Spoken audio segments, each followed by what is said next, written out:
Assalamualaikum warahmatullahi wabarakatuh.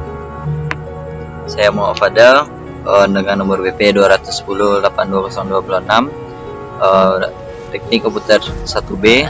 Ini saya akan menjelaskan materi tentang manajemen proses. Baik, untuk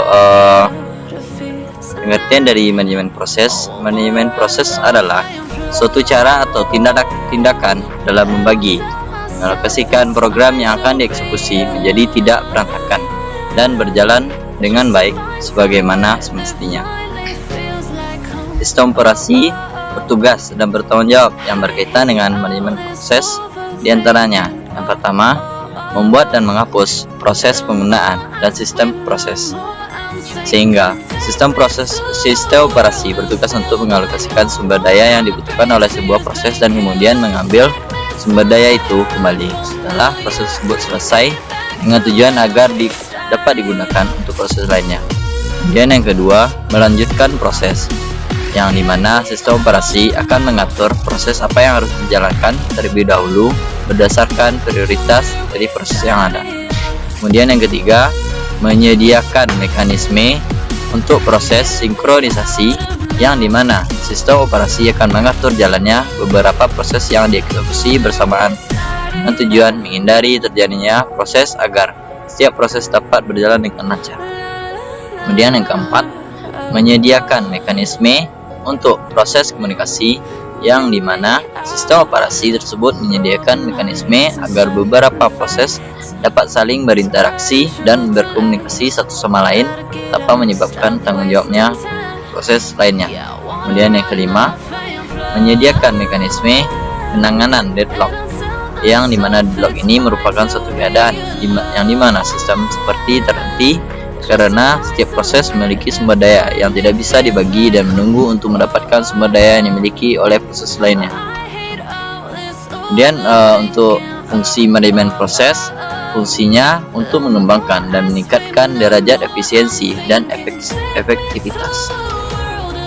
Kemudian untuk konsep proses adalah suatu program yang sedang dieksekusi.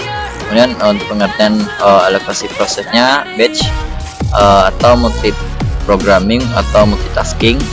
Kemudian hal-hal yang dicatat pada saat proses running, pertama program counter, variable untuk menyimpan alat satu proses yang akan dieksekusi selanjutnya. Kemudian yang kedua, stack atau heap, tempat penyimpanan temporary data yang dibutuhkan selama program dieksekusi secara dinamis. Kemudian yang ketiga, data section, berisi variabel global dari suatu proses. Kemudian yang keempat, teks, berisi kode programnya. Kemudian untuk judul status proses, yang pertama new, pada saat proses pertama kali dibuat. Kemudian running, pada saat proses sedang dieksekusi. Kemudian yang ketiga, waiting, proses menunggu satu event lain. Kemudian yang keempat, ready, proses siap untuk dieksekusi. Kemudian yang kelima, terminate, pada saat proses sudah selesai dieksekusi. Kemudian untuk penjelasan program control block. Yang pertama, setiap proses direpresentasikan ke dalam sistem operasi oleh PCB. PCB tersebut merupakan informasi yang berhubungan dengan proses. Yang pertama, proses state. Yang kedua, proses program counter. Yang ketiga, CPU register. Yang keempat, CPU scheduling information. Yang kelima, memory management information. Yang keenam, accounting information. Kemudian yang ketujuh, input output status information. Kemudian penjadwalan antrian proses. Yang pertama, job queue, antrian ketika proses berada di CPU siap dieksekusi. Ready queue, antrian proses yang running pada memori utama siap dan menunggu untuk masuk ke job queue.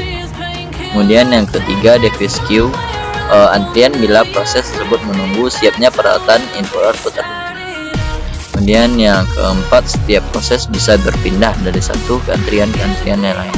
Kemudian penjadwalan antrian, yang pembagian yang pertamanya long term scheduler or job scheduler, menentukan proses mana yang harus dimasukkan ke dalam ready queue.